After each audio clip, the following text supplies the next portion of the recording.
అంటే కూటమి ప్రభుత్వంలో పనులు జరగడం లేదు కాబట్టి ఆ పని లేక ఆయన సినిమాలు చేసుకుంటున్నారు. నెంబర్ 1. డొక్కా సీతమ్మ లాంటి పెట్టి ఎంతోమందికి అన్నం పెడతామని చెప్పిన వాళ్ళు పాసిపోయిన అన్నము ఏదో పులిహార కలిపిన వచ్చినా కూడా వాళ్ళు వెళ్ళి మాట్లాడిచ్చిన పరిస్థితి లేదు. అక్కడ ఏం జరుగుతుందో తెలుసుకోలేదు. అక్కడ అంత పని పెట్టుకుని ఆయన వెళ్ళి సినిమాలు ఎలా చేసుకుంటారు అని చెప్పి మోహన్ రెడ్డి గారు ప్రశ్నిస్తున్నారు.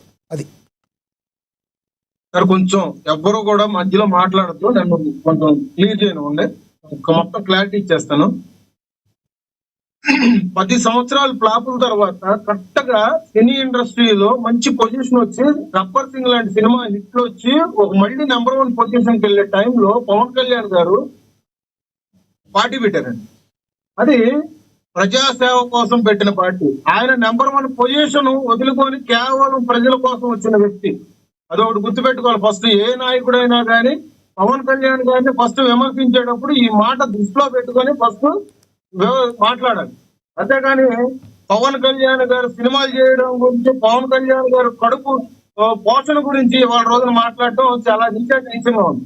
ఎందుకంటే సార్ ఇక్కడ పవన్ కళ్యాణ్ గారు పార్టీ పెట్టిన తర్వాత ప్రధానంగా ఆయన చేసిన పోరాటాలు కానీ, ఆయన నిర్వహించిన సభలు కానీ పేదల పక్షానే నిలబడ్డారు. అమరావతి రైతులే కానీ, భవన నిర్మాణ కార్మికులే కానీ ఆయన తీసుకున్నది గెలిచినా గెలవకపోయినా కానీ 10 సంవత్సరాలు పార్టీని ఆ శక్తితో సొంత కష్టంతో ఆయన పార్టీని అట్లా నిలబెట్టారు. ఎన్ని బెదిరింపులు వచ్చినా కానీ వెనకలేదు, వెనకలేదు, వెనకడుగు వేయలేదు పవన్ కళ్యాణ్ గారు. అదొకటి గుర్తుపెట్టుకోవాలి. ఇవాళ 10 సంవత్సరాల నిర్విరామం తర్వాత పవన్ కళ్యాణ్ గారు ఒక కూటమి అరాచక పాలనని నిర్మూలించాలనే ఉద్దేశంతో కూటమిని ఒక ఏర్పాటు చేసుకొని మంతనాలు చేసి వాళ్ళ రాష్ట్రంలో టీడీపీ లాంటి పార్టీలో చంద్రబాబు నాయుడు గారు లాంటి వ్యక్తి నాయకత్వం ఉంటే, ఆ విజనరీ ఉన్న లాంటి వ్యక్తి ఉంటే అభివృద్ధి పథంలో ముందుకెళ్తున్న ఉద్దేశం మీద ఆయన ముఖ్యమంత్రిగా మనం ప్రతిపాదించుకొని కూటమిలో 2వ స్థానం అయినటువంటి జనసేన పార్టీ ఇవాళ రోజున డిప్యూటీ సీఎం స్థాయిలో ఉన్నాం. ఇక్కడ కూడా ప్రధానంగా పవన్ కళ్యాణ్ గారు తీసుకున్న పంచాయతీరాజ్ శాఖ కానీ, అటవీ శాఖ కానీ, సైన్స్ అండ్ టెక్నాలజీ కానీ, సాగునీటికి సంబంధించిన కానీ, పర్యావరణకు సంబంధించింది కానీ, ఇట్లాంటి శాఖల గురించి మాట్లాడితే సార్ మొన్న మధ్య మీకు పూర్తిగా చదివే ఇది లేకపోతే కనుక వైసీపీ వాళ్ళు ఒకసారి జనసేన పార్టీ అఫీషియల్ పేజ్కి వెళ్ళండి, లేదంటే ఒకసారి గూగుల్ సెర్చ్ చేసుకోండి సార్. చార్జీపీటీ అనేది ఒక రోజున మన చేతిలో ఉన్న ఆయుధం. ఒకసారి చూసుకోండి. జగన్మోహన్ రెడ్డి గారి హయాంలో ఆయన ఏపీలో మొత్తం వేసిన ప్యాచ్ వర్కులు కానీ, రోడ్లు కానీ 680 కిలోమీటర్లు. పవన్ కళ్యాణ్ గారు లాంటి వ్యక్తి వాళ్ళ రోజున పంచాయతీరాజ్ శాఖ తీసుకున్న తర్వాత ఆయన వేసిన రోడ్లు కేవలం గ్రామీణ ప్రాంతాల్లో 1840 కిలోమీటర్లు.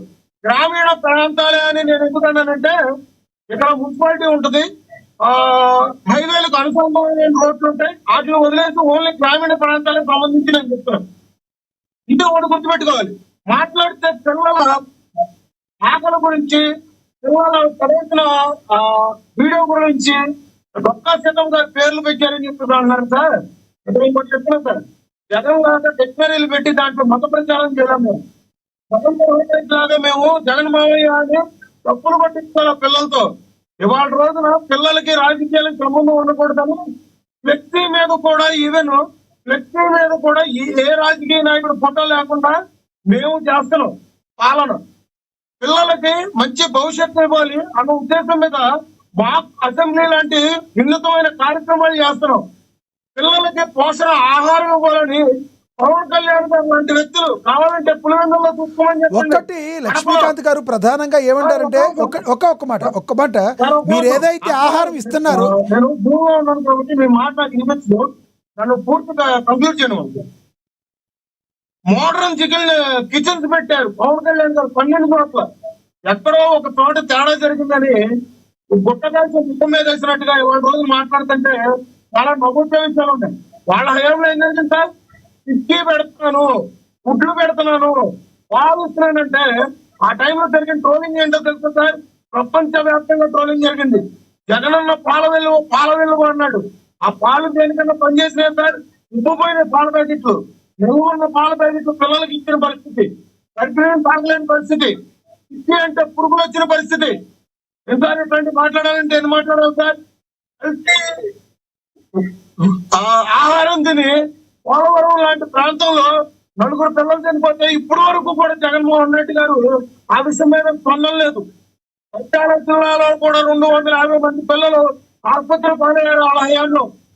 మరి పక్క డేటాతో చెప్తున్నా, నా నోటుకు మాట్లాడట్లా. ఇవాళ అటువంటి పునరావృతం కాకూడదని ఒక మెట్టు దిగి మొన్న నారా లోకేష్ గారు అధికారులకు హుకుం జారీ చేశారు.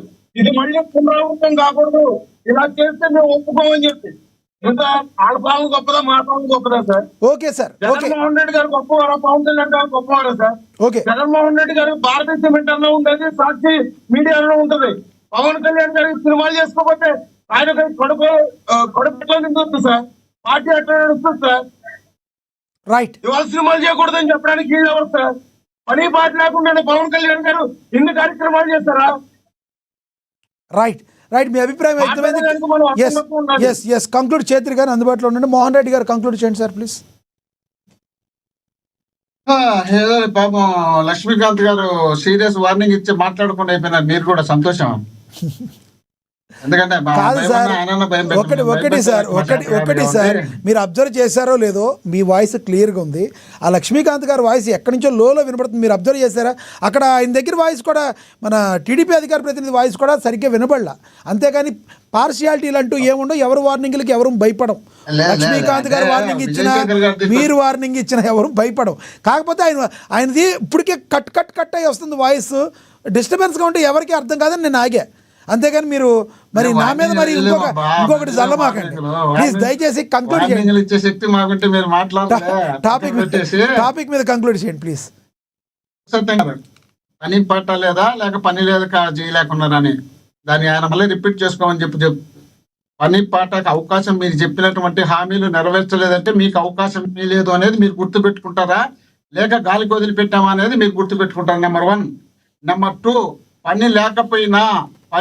పని ఇవ్వకపోయినా జరుగుతున్నటువంటి పరిణామాల పైన అక్కడక్కడ చూడవలసిన బాధ్యత ఒక డిప్యూటీ సీఎం గా. ఏమన్నా మావాడు విజయశేఖర రెడ్డి అంటున్నాడు, ఏమని పంచాయతీరాజ్ శాఖ పవర్ఫుల్ శాఖ ఇచ్చినా జుమ్మ అనిపించాడని. మొన్న ఆయన అన్నాడు అక్షరసత్యం గారు, ఏ పనికిమాలి పదవి ఇచ్చినాడు మా చంద్ర పవన్ కళ్యాణ్ గారికి అని అక్షరసత్యం గారు అన్నారు. అది గుర్తుందో లేదో ఒకసారి, గుర్తు లేకపోతే గుర్తు చేసుకోమని. సరే, మేము పనికిమాలిగా పనికి వచ్చిందని నేను చెప్పడంలే. సరే, మీకు ఇచ్చినటువంటి పదవితో పాటు మీరు ఈ రాష్ట్రానికి డిప్యూటీ సీఎం అని చెప్తున్నా. మీరు ఓన్లీ పంచాయతీరాజ్ శాఖ మంత్రి కాదు, డిప్యూటీ సీఎం తో పాటు ఒక పార్టీ పెట్టుకున్నటువంటి నాయకుడు, మీరు పార్టీ నుండి నడిపించినటువంటి నాయకుడు, మీరు గుర్తు చేసుకోవాల్సిన అవసరం ఉంది. ఇంకోటి వాడంటున్నాడు ఎవరు లకాంత్ గారు అంటే, లక్ష్మీకాంత్ 10 సంవత్సరాలు మా పార్టీని బ్రహ్మాండంగా నడిపించినాడు సార్. ఏమనుకున్నా మా నాయకుడు అంటే, అబ్బాబ్బా ఇంత కష్టపడినాడు, ఏం కష్టపడినాడు అని చెప్తున్నారు. ఒక్కటి గుర్తు పెట్టుకోవాల్సిన అవసరం ఉంది. 14 ముందు పార్టీ పెట్టారు, 14 నుండి 19 వరకు అధికారంలో ఉంది మీ కూటమి ప్రభుత్వం. దాన్ని గుర్తు పెట్టుకోకుండా దాని గాలికి వదిలేచ్చే ఇనే వాళ్ళు తిక్కోలు కాదు. అది మీకు 14 నుండి 19 వరకు కూడా మీరు అధికారంలో ఉన్నట్టే. తర్వాత 14 నుండి 19 నుండి 24 వరకు మీరు తెలంగాణలో ఉన్నారు తప్ప ఆంధ్రప్రదేశ్కి రాలే. 3 సంవత్సరాలు కరోనా వచ్చినప్పుడు ఈ ఆంధ్రప్రదేశ్ లో మీరు కాదు కదా, మీకు ఎంచుకున్నటువంటి నాయకుడు చంద్రబాబు నాయుడు గారు కూడా ఇక్కడ వచ్చిన సందర్భాల్లో. ఆ తర్వాత 2 సంవత్సరాలు ఎలక్షన్ ముందు వచ్చినారు. 2 రోజు రోడ్డు మీద ఒక రోజు హంగామా, విశాఖపట్నంలో ఒక రోజు హంగామా. ఈ 2 హంగామాలు చేసిన తర్వాత ధర్నాలు, రాస్తారోకలు, రాష్ట్ర ప్రజల కోసం సంబంధించినటువంటి ఏ ఒక్క పోరాటం చేసిన సందర్భాల్లో దాన్ని మీరు గుర్తు పెట్టుకోవాల్సిన అవసరం ఉంది. ఆ తర్వాత మీకు ఇప్పుడు ఈ 2 సంవత్సరాలు మళ్ళీ అధికారంలో ఉన్నారు. మీరు అది గుర్తు లేదేమో. ఈ 2 సంవత్సరాల అధికారంతో పాటు డిప్యూటీ సీఎం గా ఉన్నారు. ఎక్కడ పార్టీ కోసం